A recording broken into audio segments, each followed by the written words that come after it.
Evening बेटा। आज हम सर्कुलेटरी सिस्टम का L6 लेक्चर डिस्कस करेंगे। कल हमने एवीओ सिस्टम डिस्कस किया था, आज हम करेंगे RS सिस्टम। क्या बेटा? RS system. देखो, RS सिस्टम की डिस्कवरी किसने की? ये डिस्कवर्ड बाय लैंडस्टीनर एंड बीनर। किसने इसको खोजा? लैंडस्टीनर एंड बीनर ने। किसमें? रीसस मंकी में। किसमें बेटा? रीसस मंकी में। इसलिए इसका नाम क्या लगा? RH सिस्टम या RH फैक्टर। इसे RH फैक्टर भी कहते हैं। क्या बोलते हैं बेटा? RH factor. तो इसको किसने डिस्कवर किया? लैंडस्टीनर एंड बीनर ने। किसने बेटा? लैंडस्टीनर एंड बीनर ने। किसमें? रीसस मंकी में। ठीक है। This system is based on the presence and absence of RH antigen on the surface of RBC। ठीक है। तो देखो, ये RS सिस्टम किस पे बेस्ड है? एक्चुअली हमारी RBC के ऊपर, एरिथ्रोसाइट के ऊपर एक एंटीजन पाई जाती है जिसे बोलते हैं RH एंटीजन। क्या बोलते हैं बेटा? RH antigen. ये RS सिस्टम किस पे बेस्ड है? RH एंटीजन की प्रेजेंस और एब्सेंस के ऊपर है। और ये कहां पाई जाती है? RBC पर। क्या पाई जाती है? RBC पर। यदि ये RH एंटीजन प्रेजेंट है, यदि ये RH एंटीजन प्रेजेंट है तो क्या बोलेंगे? RS positive. क्या बोलेंगे? RS positive. और यदि ये RS एंटीजन एब्सेंट है तो क्या बोलेंगे? इसे RH नेगेटिव। क्या बोलेंगे? RH negative. बात समझ में आई? देखो बेटा, पूरे वर्ल्ड में या पूरे वर्ल्ड में, ठीक है, RH पॉजिटिव कितने? 80%। पूरे वर्ल्ड में RH पॉजिटिव कितने? 80%। वर्ल्ड में RH पॉजिटिव कितने? 80% पीपल कितने? RH positive. और नेगेटिव कितने? 20%। ठीक है बेटा। पूरे वर्ल्ड में RH पॉजिटिव कितने पीपल हैं? 80%। 80% पॉपुलेशन क्या है? RH positive. और 20% पॉपुलेशन क्या है? RH negative. और इंडिया में RH पॉजिटिव कितने हैं? 97% पीपल क्या है, या 97% पॉपुलेशन क्या है? RH positive. और 3% क्या है? Only RH negative. क्या बेटा? 3% क्या है? RH negative. ठीक है। नेक्स्ट देखो, ये जो RH एंटीजन है, RH एंटीजन, इसके लिए प्लाज्मा में कोई भी नेचुरल एंटीबॉडीज नहीं पाई जाती। नेचुरल एंटीबॉडीज नहीं पाई जाती। इसके अगेंस्ट कोई भी नेचुरल एंटीबॉडीज नहीं पाई जाती। तो RH एंटीजन की एंटीबॉडीज प्लाज्मा में नेचुरली एब्सेंट होती है।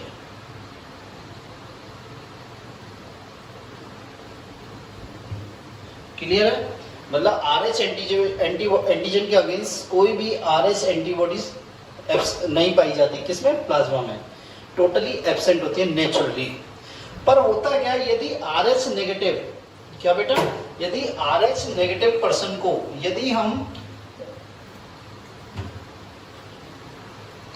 यदि कोई RH नेगेटिव पर्सन है और उसको हमने लगातार RH पॉजिटिव ब्लड दे रहे हैं, RH नेगेटिव पर्सन को हम लगातार repeated time, two time repeat या 3 टाइम रिपीट कर करके RH पॉजिटिव ब्लड दे रहे हैं। इसको क्या दे रहे हैं? RH पॉजिटिव ब्लड दे रहे हैं। तो क्या होगा बेटा? इसके ब्लड में, इस RH नेगेटिव पर्सन के ब्लड में क्या हो जाएंगी? एंटी RH एंटीबॉडीज जनरेट हो जाएंगी, प्रोड्यूस हो जाएंगी। बात समझ में आई? यदि RH नेगेटिव पर्सन है, किसी का ब्लड RH नेगेटिव है और उसको हमने RH पॉजिटिव ब्लड दे रहे हैं, क्या दे रहे हैं? उसको कंटिन्यूअसली RH पॉजिटिव ब्लड दे रहे हैं, तो इसके ब्लड में क्या होगी? एंटी RH एंटीबॉडीज क्या हो जाएंगी? जनरेट हो जाएंगी। बात मेरी समझ में आई या नहीं आई? ठीक है। तो नेक्स्ट देखते हैं कि इस RH फैक्टर की इनकम्पेटिबिलिटी के कारण क्या होता है? एक डिजीज होता है। इस आरएच फैक्टर की इनकम्पेटिबिलिटी के कारण क्या होता है, एक डिजीज होता है जिसे क्या बोलते हैं, एरिथ्रोब्लास्ट फेटालिस। क्या बोलते हैं बेटा, एरिथ्रोब्लास्ट फेटालिस। एरिथ्रोब्लास्ट फेटालिस क्या बोलते हैं बेटा, एरिथ्रोब्लास्ट फेटालिस। देखो एरिथ्रोब्लास्ट फेटालिस क्या होता है, एरिथ्रो मींस क्या होता है, एरिथ्रो मींस होता है आरबीसी, ब्लास्ट मींस क्या होता है, ब्लास्ट, और फेटालिस मींस क्या होता है, एम्ब्रियोनिक स्टेज। तो क्या कहते हैं, एम्ब्रियोनिक स्टेज में आरबीसी का ब्लास्ट होना क्या कहलाता है, एरिथ्रोब्लास्ट फेटालिस। क्या कहलाता है बेटा, एरिथ्रोब्लास्ट फेटालिस। ठीक है, देखो आरएस फैक्टर की इनकम्पेटिबिलिटी के कारण एक डिजीज होता है जिसे क्या बोलते हैं, एरिथ्रोब्लास्ट फेटालिस। इंपॉर्टेंट है आरबीएससी में भी, एनसीईआरटी में भी, नीट में भी। ठीक है, बहुत बार क्वेश्चन आप यदि नीट के क्वेश्चन करोगे या आरबीएससी के क्वेश्चन करोगे तो आपको कहीं ना कहीं ये क्वेश्चन मिल जाएगा एरिथ्रोब्लास्ट फेटालिस का हर 1-2 साल के अंदर। ठीक है, तो इसका मतलब क्या है, एम्ब्रियोनिक स्टेज में आरबीसी का ब्लास्ट होना, आरबीसी का फट जाना। ठीक है, तो देखते हैं ये डिजीज क्या होती है और कैसे होती है। होता है क्या बेटा, एक फीमेल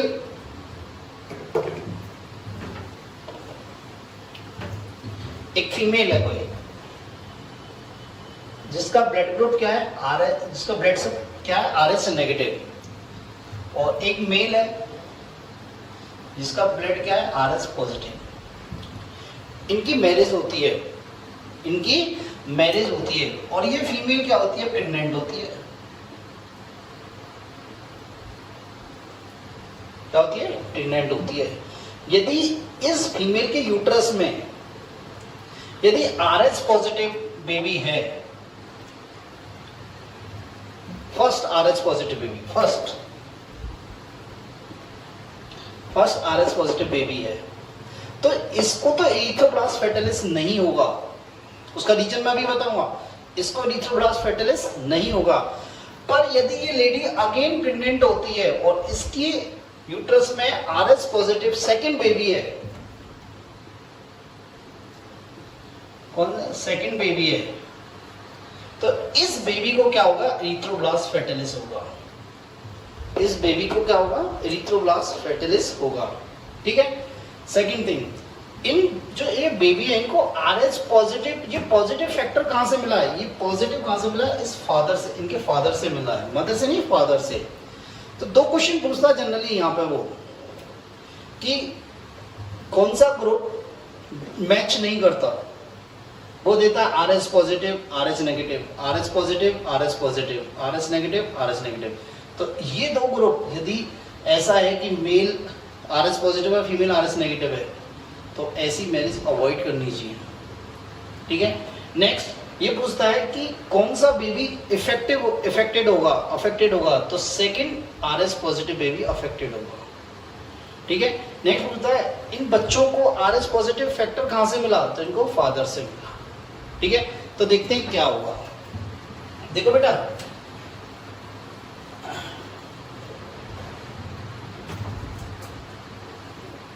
ये मैं एक प्रेग्नेंट लेडी बना रहा हूं।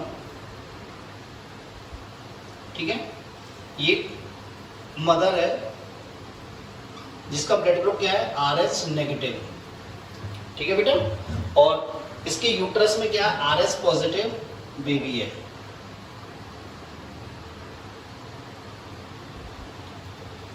ठीक है बेटा, होगा क्या, कुछ ब्लड, इस बेबी का कुछ ब्लड लीक हो जाएगा और ये मां के ब्लड में आ जाएगा। क्या होगा, कुछ बेबी का ब्लड लीक होगा, लीक होता है ब्लड हल्का फुल्का। ठीक है, प्लेसेंटा से लीक होता रहता है ब्लड, तो ये क्या होता है, मां के ब्लड में आ जाएगा। अब यदि आरएच नेगेटिव पर्सन के ब्लड में आरएच पॉजिटिव ब्लड आ रहा है, यदि इस आरएच नेगेटिव मदर के ब्लड में आरएच पॉजिटिव ब्लड आ रहा है, तो इसमें क्या बन जाएंगी, एंटी आरएच एंटीबॉडीज बन जाएंगी बेटा। क्या बन जाएंगी, एंटी आरएच एंटीबॉडीज बन जाएंगी। दोबारा सुने, ये मदर, ये रेड कलर का क्या है, बच्चा है जो इसके यूट्रस में है, ठीक है। ये RS नेगेटिव मदर है और ये बेबी है जो RS पॉजिटिव है। तो क्या होगा, इस बेबी का कुछ ब्लड, इस बेबी का कुछ ब्लड क्या होगा, इस मदर के ब्लड में आएगा। थोड़ा बहुत लीक होता है ब्लड, तो क्या होगा, अब RS नेगेटिव ब्लड में RS पॉजिटिव ब्लड आ गया तो क्या बनेंगे, एंटी RS एंटीबॉडीज बन जाएंगी, ठीक है। अब होता क्या है, ये बेबी ज्यादा अफेक्टेड नहीं होता इससे, क्योंकि एंटीबॉडीज की मात्रा क्वांटिटी बहुत कम होती है। क्या होती है, बहुत कम होती है। अब क्या होगा, जब इस बच्चे की डिलीवरी होगी, जब इस बच्चे की डिलीवरी होगी तो प्लेसेंटा ब्रेक होगा। क्या होगा बेटा, प्लेसेंटा ब्रेक होगा। अब जब प्लेसेंटा ब्रेक होगा तो ज्यादा मतलब लार्ज अमाउंट ऑफ ब्लड कहाँ जाएगा, बेबी का मदर के ब्लड में आ जाएगा।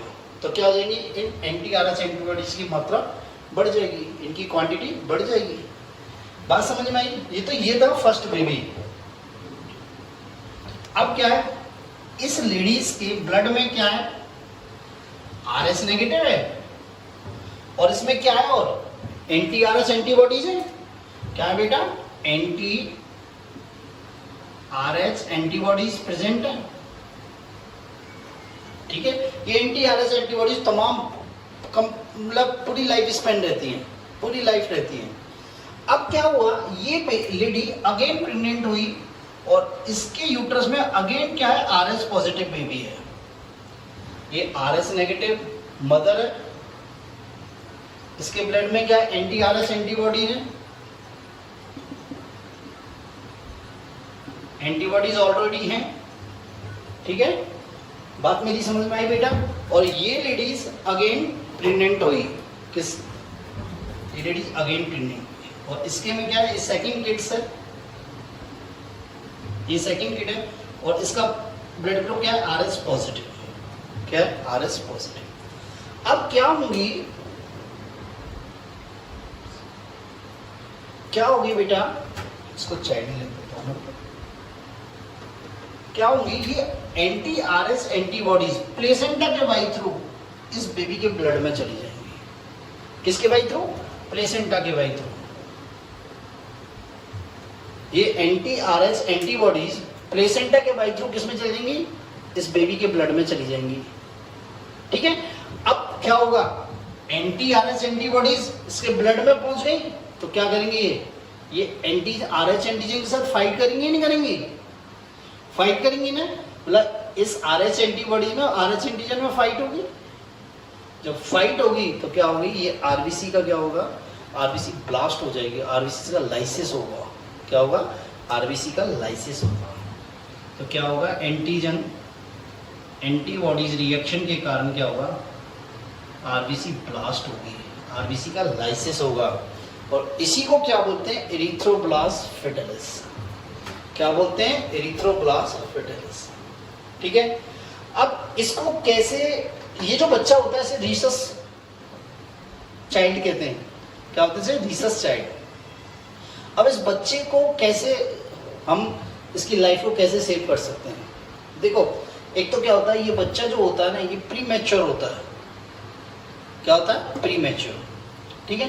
तो एक तो क्या कर सकते हैं, इस बच्चे का ब्लड एक फ्रेश ब्लड से रिप्लेस करके, इस बच्चे का ब्लड फ्रेश ब्लड से रिप्लेस करके हम इसे क्या कर सकते हैं, इसकी लाइफ को सेव कर सकते हैं। सेकेंड थिंग क्या है, इसका परमानेंट ट्रीटमेंट क्या है कि जैसे इस बच्चे की डिलीवरी हुई तो इसका ब्लड ग्रुप चेक किया और मदर का ब्लड ग्रुप चेक किया।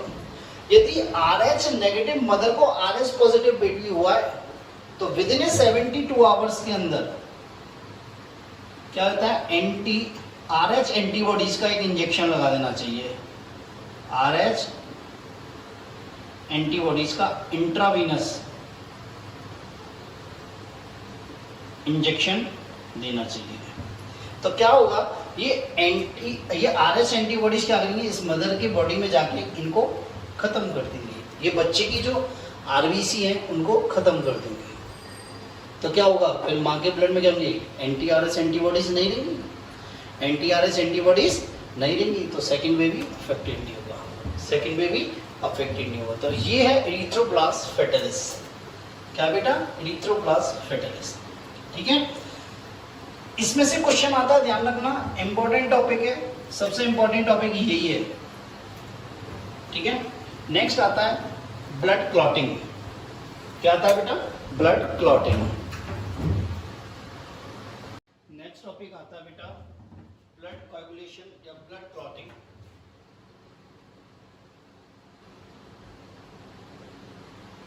तो बेटा ब्लड क्लॉटिंग क्या होता है? क्या होता है बेटा ब्लड क्लॉटिंग?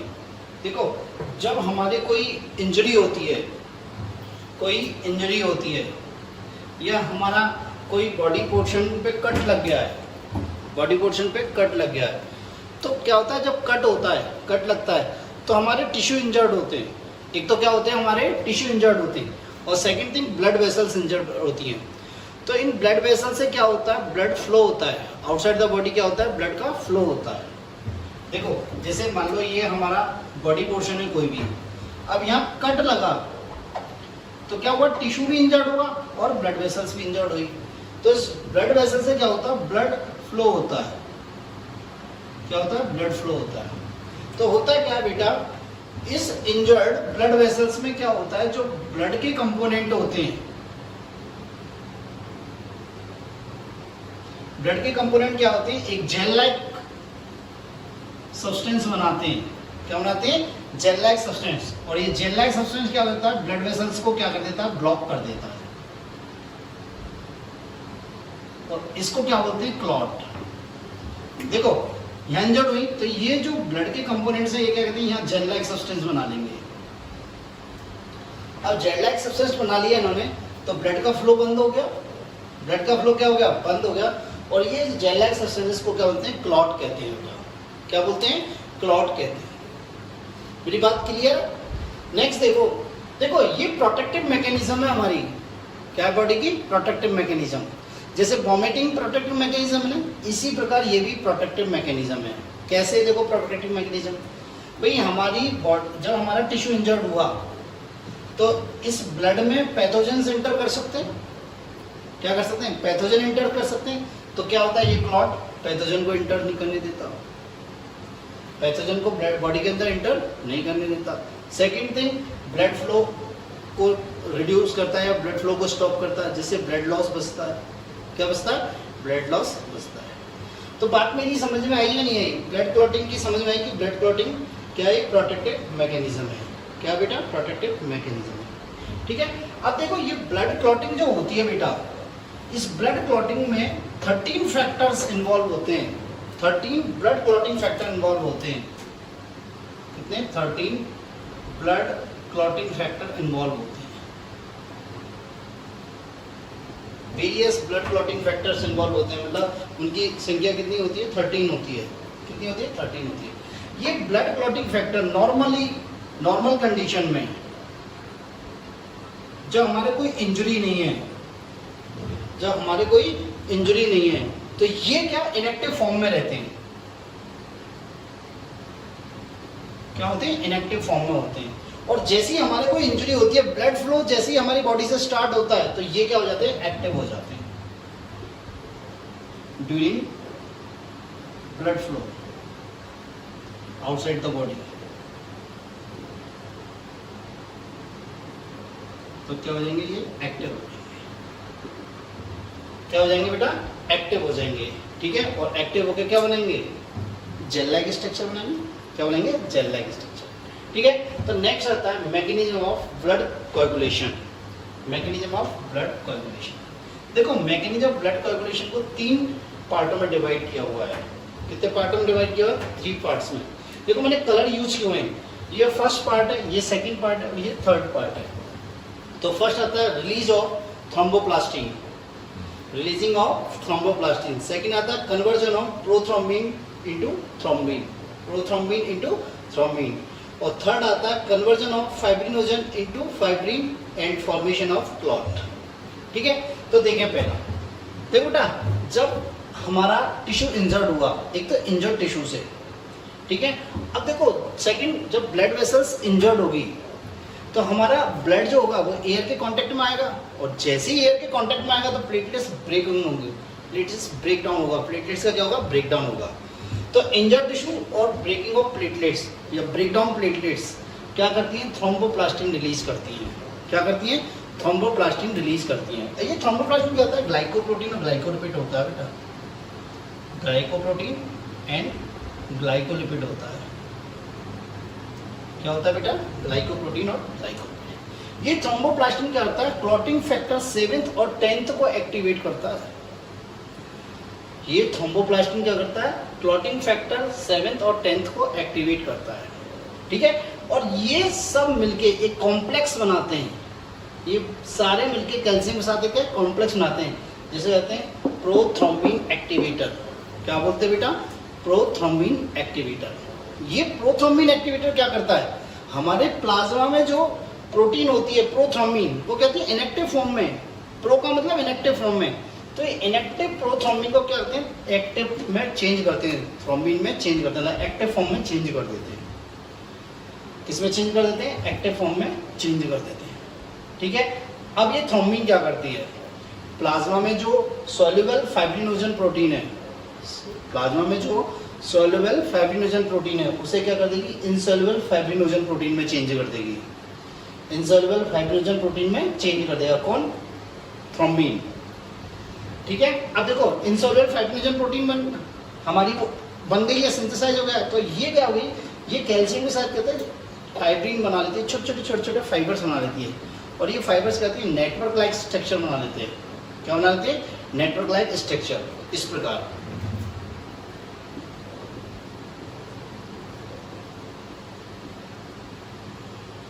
ठीक है, और ये नेटवर्क लाइक स्ट्रक्चर क्या होता है, ब्लड वेसल्स की ओपनिंग पे आके क्या हो जाता है, ये फंस जाता है। और जब और इन जो स्पेस होते हैं इनमें क्या होती है, ब्लड वेसल्स या blood corpuscles, sorry blood corpuscles, blood cells क्या हो जाती है, यहाँ पे फंस जाती हैं। ब्लड कार्पल्स यहाँ पे क्या हो जाती है, फंस जाती है, तो ब्लड का फ्लो बंद हो जाता है। तो fibrin fibres network and blood cells क्या बनाती है, क्लॉट बनाती है। क्या बनाती है बेटा, क्लॉट बनाती है। ठीक है, तो नॉर्मल जो क्लॉटिंग टाइम होता है, नॉर्मल जो क्लॉटिंग टाइम होता है तो 2 to 8 मिनट्स होता है। कितना होता है, 2 to 8 मिनट्स होता है। और ब्लीडिंग टाइम जो होता है 1 to 3 मिनट्स होता है। ठीक है बेटा, देखो बेटा एक चीज बताता हूँ, कभी कभी ब्लड क्लॉटिंग नहीं हो पाती, कभी कभी ब्लड क्लॉटिंग नहीं हो पाती, तो इस डिजीज को क्या बोलते हैं, हीमोफीलिया। क्या बोलते हैं, हीमोफीलिया, जो कि हम जेनेटिक्स में आपको ह्यूमन जेनेटिक्स पढ़ाएंगे, तो हम इसके बारे में डिस्कस करेंगे। तो आपका ब्लड वाला पोर्शन यहाँ खत्म होता है। नेक्स्ट आता है ब्लड वेसल्स, वो हम नेक्स्ट लेक्चर में डिस्कस करेंगे। ओके बेटा, थैंक यू।